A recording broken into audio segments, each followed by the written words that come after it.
আসসালামু আলাইকুম ওয়ারাহমাতুল্লাহ এভরিওয়ান।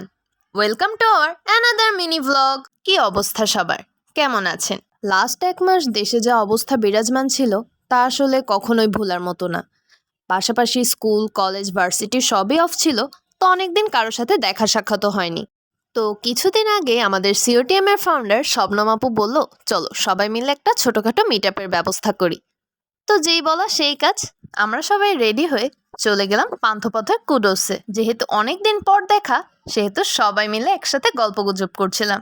গল্প করতে করতেই খাবার চলে আসলো, আর আরিফা আপু খুব সুইটলি খাবার সার্ভ করে দিচ্ছিল আমাদেরকে। আমাদের সেকেন্ড প্ল্যান ছিল কুডোস থেকে সরাসরি দৃক গ্যালারিতে যাওয়া, যেখানে কার্টুন বিদ্রোহ হচ্ছে। আর এই অভিনব কার্টুন বিদ্রোহের প্রদর্শনী দেখার জন্য টুকটুক করে আমরা সবাই চলে আসলাম দৃক গ্যালারিতে।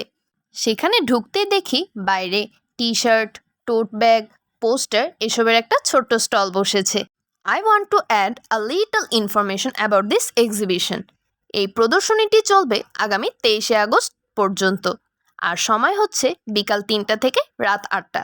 ঠিকানা 16 শুক্রাবাদ পান্থপথ। আপনারা চাইলে কিন্তু সবাই ঘুরে আসতে পারেন। কার্টুন বিদ্রোহ নামটা শুনলেই আসলে একটু অন্যরকম লাগে। বৈষম্য বিরোধী কোটা আন্দোলনকে ঘিরে লাস্ট এক মাস যা যা ঘটেছে সেসব বিষয়কেই কার্টুনের মাধ্যমে রূপদান করে এই প্রদর্শনীটির আয়োজন করা হয়েছে। এই পোস্টারটা এত ফানি ছিল যে বলার বাহিরে। এই বছরের সবচেয়ে ফেমাস ডায়লগ মেবি এটাই, নাটক কম করো পিও। এখানে একটা মনিটরের ব্যবস্থা করা আছে, যেখানে আওয়ামী সরকারের বিভিন্ন ক্লিপস শো করা হচ্ছিল। বাই দ্য ওয়ে, এক্সিবিশনে এসেছি আর ছবি তুলবো না তা কি হয়? তাই সিনিয়র আপুদের সাথে কিছু ছবি তুলে নিলাম। আপুরা সিনিয়র হলো বেশ ফ্রেন্ডলি। যারা এই কার্টুন বিদ্রোহ প্রদর্শনীর আয়োজক তাদেরকে অনেক ধন্যবাদ। সত্যি খুব অসাধারণ আয়োজন করেছেন তারা। আমি মনে করি স্বৈরাচার মুক্তি নিয়ে বেশি করে বই, আর্টিকেল, মিউজিয়াম, এক্সিবিশন এসব হওয়া উচিত, যাতে প্রজন্ম থেকে প্রজন্ম সবাই সত্যিকার ইতিহাসে শিক্ষিত হতে পারে এবং এই সময়টা সম্পর্কে তারা যাতে জানতে পারে।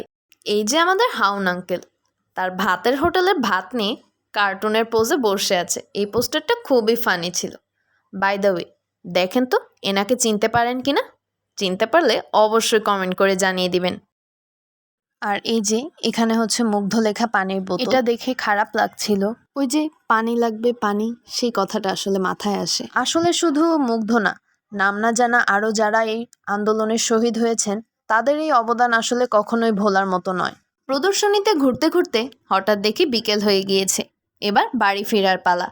সবাই সবাইকে বিদায় জানিয়ে রওনা দিলাম যে যার গন্তব্যস্থলে। I hope you guys like this video. Don't forget to react, comment and share. Stay tuned with the Desi siblings. Tata!